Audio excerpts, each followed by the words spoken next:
मित्रों, आप सभी का स्वागत। आज हम जानने की कोशिश करेंगे ध्यान करते समय जो साधक के सिर में दर्द होता है उसका गहरा और सूक्ष्म कारण क्या है। ध्यान में सिर में दर्द होने के कारण तो बहुत सारे हो सकते हैं, लेकिन जो इसका मेन है और जो बेसिक कारण है वो क्या है।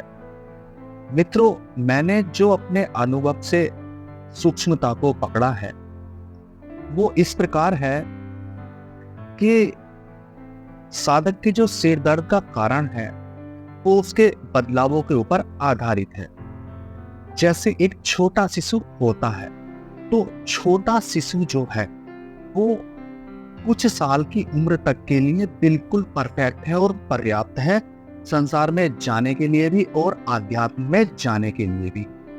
शिशु का जो शरीर है, वो जो उसके शरीर की स्थिति है वो पर्याप्त है दोनों दिशाओं में जाने के लिए, क्योंकि शिशु जो होता है वो निर्मल होता है। अब इसके उलट क्या होता है, जब कोई भी साधक ध्यान शुरू करता है तो वो अब शिशु तो रहा नहीं, वो संसार में आ गया।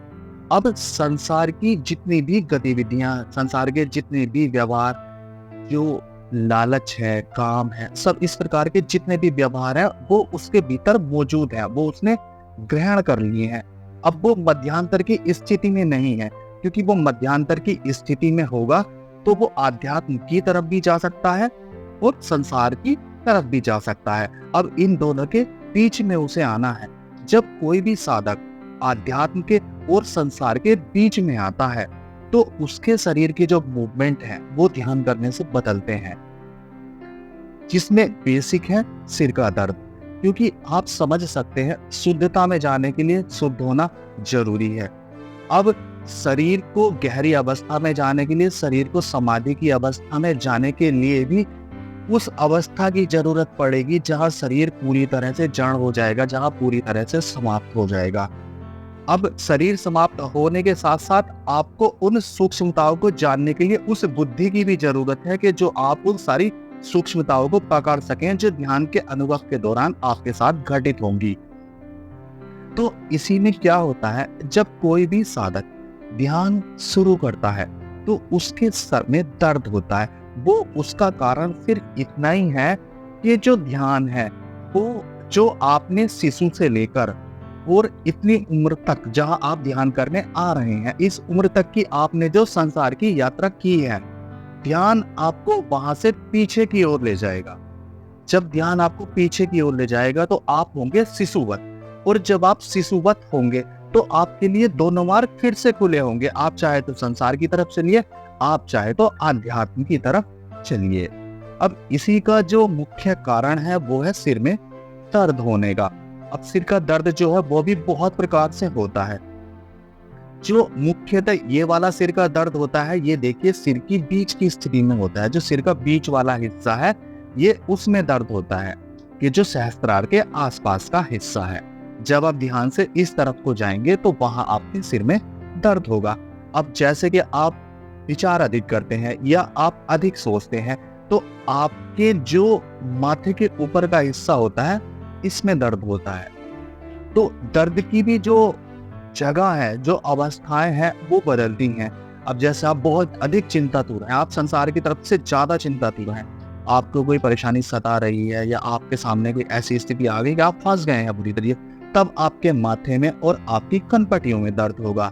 तो इसी प्रकार से दर्द का जो उपक्रम है वो भी बदलता है साधक की स्थिति के अनुरूप। जैसे जैसे साधक जिस अवस्थाओं को पार करता हुआ जाएगा, वो विचार की स्थिति हो, संसार से जुड़े हुए विचारों की स्थिति हो या आध्यात्म से विचारों की स्थिति हो, तो उसके जो सिर का दर्द है वो भी जगह जगह बदलता चला जाएगा।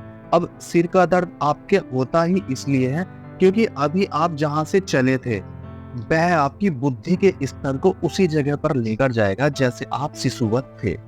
क्योंकि जब छोटा शिशु कोई होता है तो उस अवस्था में उसे कोई मतलब ही नहीं होता है, उसके अंदर कोई वासना, कोई इच्छा, कोई जिज्ञासा नहीं होती है। तो ध्यान भी आपको वापस वहीं पर लेकर जाएगा। अब देखिए, शरीर की शुद्धता भी जरूरी है। शरीर शुद्ध होना इसलिए जरूरी है कि आपके अंदर यदि ऐसे व्यवहार पड़े रह जाएंगे तो आप ध्यान की गहराइयों में नहीं जा पाएंगे। कारण फिर से वही है कि शुद्ध का शुद्ध से ही मिलन होता है।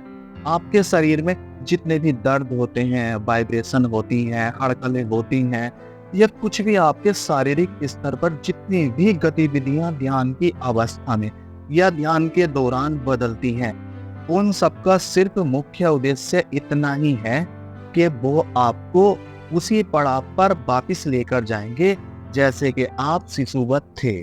यदि आप शिशुवत नहीं होंगे तो आप ध्यान में नहीं जा पाएंगे। शिशुवत होने का सिर्फ इतना ही मतलब है कि आप जितने भी आपने जो भी संसार से पाया है, आप उस सब से मुक्त होकर फिर शिशु की अवस्था में पहुंच गए हैं, जहां किसी से कुछ लेना नहीं है, जहां किसी से कुछ देना नहीं है, जहां किसी का कुछ बुरा नहीं करना है, जहां किसी का कुछ अच्छा नहीं करना है।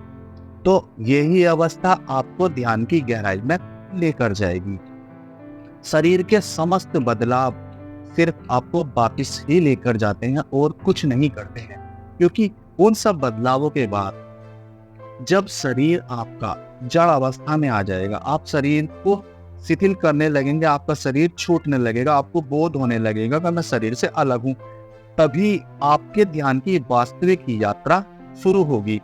इसी में मुख्य कारण है सिर के दर्द होने का। यदि मैं अपने अनुभव से कहूं तो देखिए, सिर दर्द तो बहुत होता है और बार बार होता है। जैसा मैंने पहले बताया है, इसकी अवस्थाएं भी बदलती रहती हैं। लेकिन यदि हम हर चीज में नेगेटिव ढूंढेंगे तो वो काफी नुकसानदायक है। यदि हम उसी चीज में पॉजिटिव ढूंढने की कोशिश करें तो जरूर हमारा मार्गदर्शन होता है और हमारे लिए नया मार्ग प्रशस्त होता है। इसी प्रणाली में एक सिर का दर्द है। जिस दिन वास्तविकता में आप ध्यान में गहरे जाने लगेंगे, आपको ध्यान की समझ आने लगेगी, तो आप इस सिर के दर्द का समस्त रहस्य समझना शुरू कर देंगे। क्योंकि आप निश्चल मन से जब शिशुवत हो जाएंगे, तभी आप प्रकृति के रहस्य को समझ पाएंगे। जैसे आपने देखा है, एक छोटा शिशु होता है तो वो कभी हंसता है, कभी रोता है। उसकी गतिविधियां इस प्रकार की होती हैं कि वो अनायास ही स्वतः ही थोड़ी थोड़ी देर में बदलने लगती हैं। तो उसका जो कारण है वो सिर्फ इतना ही कारण है कि वह शुद्ध है, और प्रकृति जो भी उस पर घटा रही है वो उसके अनुरूप ही स्वयं को रूपांतरण कर रहा है। यही ध्यान की परिभाषा है। जब आप इन रहस्यों को समझना शुरू कर देंगे कि आपके भीतर क्या बदलाव आ रहे हैं, आपके भीतर क्या बदलाव होने चाहिए, तो आप बहुत अच्छे से जानने लगेंगे कि क्या छोड़ना जरूरी है, क्या मुझसे छूट रहा है, मेरी स्थिति क्या है, मुझे जाना कहाँ से है, कहाँ से मेरा ध्यान शुरू होगा और किस अवस्था से मैं गहरे ध्यान में जा सकता हूँ। अंत में कहना यही चाहूंगा, जाना आपको वापिस वही है जहां से आपने संसार की यात्रा शुरू की थी। शरीर के सारे बदलाव, सारे दर्द, सिर का दर्द, सारे उपक्रम आपको वहीं पर ले जाने के हैं जहां से आप छोटे शिशुवत थे। उसी के बाद आपकी ध्यान की यात्रा भी शुरू होगी। इस बीच में आपको जितनी मेहनत करनी है, जितना ध्यान करना है, करते रहिए। जितना अधिक करेंगे उतने जल्दी आपके भीतर बदलाव आएंगे, और जितना धीरे धीरे करेंगे उतना धीरे धीरे आपके भीतर बदलाव आएंगे। ध्यान आपको जिस दिन ये बोध दे देगा कि अब मेरे पास जितना भी समय बचा है, मैं इसे व्यर्थ नहीं करना चाहूंगा और इसे सिर्फ परमपिता परमात्मा के चरणों में ही समर्पित करूंगा। अब मैं एक क्षण भी सोने के लिए तैयार नहीं हूं। अब मैं सिर्फ जागूंगा और जाग कर ही देखूंगा और जाग कर ही इस समय को बिताऊंगा।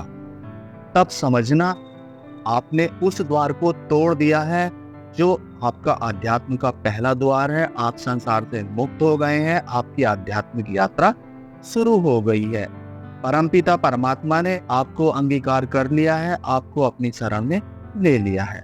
अब आपकी मंजिल दूर नहीं है। यदि आप थककर गिर गए तो फिर दोबारा से शुरू करनी पड़ेगी, और यदि आप थककर नहीं गिरे और आप चलते ही चले गए तो फिर परमात्मा खुद ही संभाल लेगा।